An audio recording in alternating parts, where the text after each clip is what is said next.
told it yet, an imam now following Jesus and evangelizing in his mosque. Yeah. You better explain that story. Yes, yes. So I did an interview with several believers that had been persecuted, and I met this elderly gentleman, and I asked him to share his story. And in the village he's from, he was an imam in the mosque. And in the Quran, he read about Isa, about Jesus. So he began asking people in the village, I want to learn more. Do you have any other books about Isa? And so someone gave him a New Testament.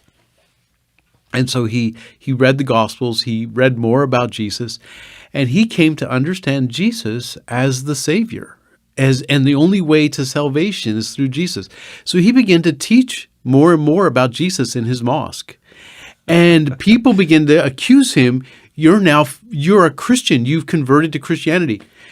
And he would have said, no, I'm not. I'm just following Jesus.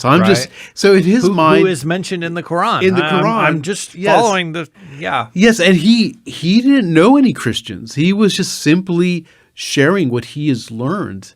And then, but they did. They finally kicked him out of the mosque for converting to Christianity. And in many of the cultures that we work in, it's very much an honor-shame culture, and some people would rather die than be shamed. Yeah. So he was sharing with me how his brothers beat him, kicked him and beat him, and then he said, even my nephew slapped me and then kicked me to the ground.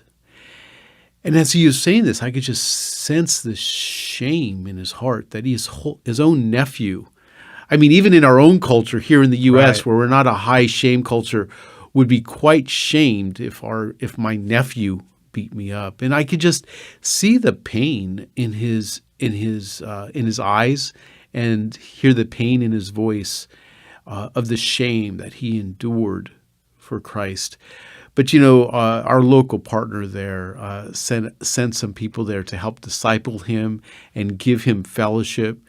And he's just so encouraging, still going out there sharing his faith with others in the same village. But it was just an incredible impact for me to see how people endure shame for the gospel of Jesus Christ, but then how they persevere in continuing to share their faith with others. And he, being a former imam, is in a pretty unique place to be sharing his faith. Yes. I mean, he can answer a Muslim's questions. He can answer their objections because he used to be an imam. That's correct. And we find that more and more in places like Bangladesh. We see imams coming to faith, and they're able to share, that experience of, yes, I was an imam, but I found that Jesus is more than just a prophet, but he is the Son of God and the Savior of the world.